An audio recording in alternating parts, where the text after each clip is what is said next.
안녕하세요. 강서 50 플러스 독서 포럼에 참여하시는 여러분께 먼저 인사를 드립니다.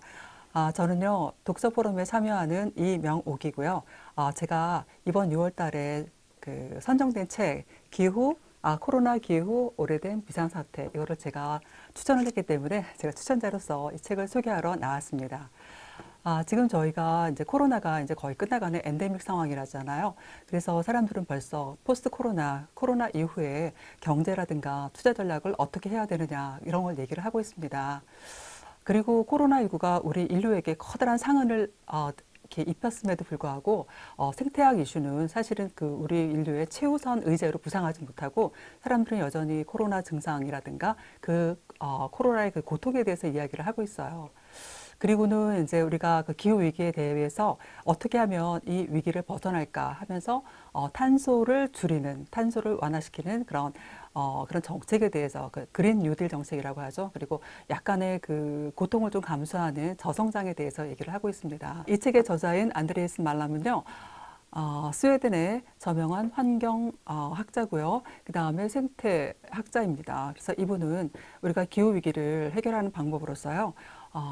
남반구와 북반구가 그 생태적으로 불균형한 그런 불평등한 교환이 있다고 보고요. 이거를 정치적으로 해결함으로써 우리가 그 기후 위기를 벗어날 수 있다고 얘기를 하고 있습니다. 그리고요, 우리가 이제 이 기후위기는요, 제가 중고등학교 때도 얘기를 들었던 것 같아요. 그래서 항상 우리 곁에 기후위기는 있었습니다. 폭염도 있었고, 홍수도 있었고, 모래폭풍, 이런 것들도 굉장히 항상 있었는데, 왜 이제 와서 이렇게 기후위기를 우리가 또 얘기를 해야 되는가? 아마 코로나 때문이겠죠. 기후위기는 이런 감염병을 더 빠르게 확산시키고요, 더 자주 발생하고, 그 다음에 또 강력하게 만든다고 합니다. 그래서 우리가, 어, 이 위기가 결국은 감염병을 그 매개시키는 곤충들이 있죠. 우리가 얘기하는, 모기라든가, 진드기 같은, 그리고 이번 코로나는 박쥐라고 하지만요. 이런, 감염병을 매개시키는 이런 곤충이라든가 동물들의 서식지를 우리가 뺏었기 때문에 그들이 서식지를 잃어버리고 바깥으로 나올 수밖에 없었다는 거죠. 산림 파괴 같은 것 때문에요. 그리고 모기를 먹는 그런 천적이 이제 또 수체 개체가 감소했고요. 또 기후 온난화가 진행되다 보니까 이 알들이 더 부화를 자주 해서 그래서 결국은 그 개체수가 늘어날 수밖에 없었다고 합니다. 어떻게 생각하면 바이러스하고 모기는 죄가 없어요. 자기네들의 서식지를 잃어버렸기 때문에 인간에게로 더 다가온 걸 수밖에 없는 거죠. 그리고 또 정말 두려운 거는 우리가 그 북극에서 동토층이 지금 녹고 있잖아요.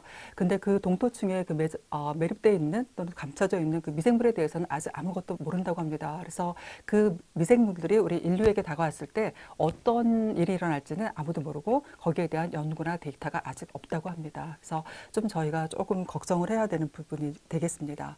코로나가 절정이었을 때 사람들은 경제 성장이라든가 또는 이윤 추구보다는 생명과 안전이 우선하다고 다들 동의했습니다. 그래서 우리가 그 성장과 팽창 위주의 그 자본주의라는 그 수레바퀴를 잠시 멈추고 모두 다 같이 우리가 참고 견뎠던 거잖아요. 그런데 이제 엔데믹 상황에서 또 이제 경제 성장을 얘기하고요. 그 다음에 어떻게 해야 우리가 경제가 또 부흥할까 이런 얘기를 하고 있습니다.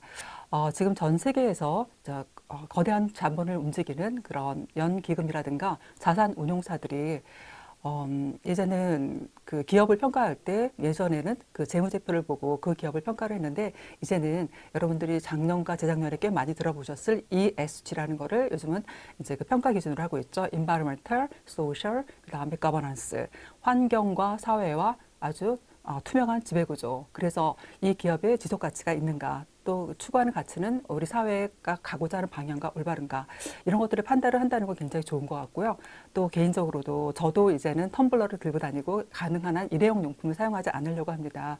자, 그런 면에서 조금 더 노력하고 그러면 어떨까 싶었습니다. 네, 그리고 이 책은 비판적으로 책 읽기에 가장 적합한 책인 것 같습니다. 어, 제가 읽으면서 정말 공감할 수 없는 부분도 있었고요. 또한 제가 모르고 있었던, 감춰뒀던 진실이 밝혀지기도 했습니다. 우리가 그만큼 이분이 이렇게 강력하게 혁명적으로 주장하시는 거는 그만큼 우리 지금 상황이 급박하다는 얘기겠죠. 그래서 저는 여러분께서 이 책을 읽으시고요. 함께 우리 지구를 위해서 어떤 노력을 해야 되는지, 그리고 코로나 기간 동안 나는 어떻게 슬기롭게 코로나 생활을 이겨내셨는지, 그리고 또 나만의 기후위기를 위해서 나만의 어떤 하는 노력들이 있는지 그런 걸 함께 나눠봤으면 좋겠습니다. 네, 감사합니다.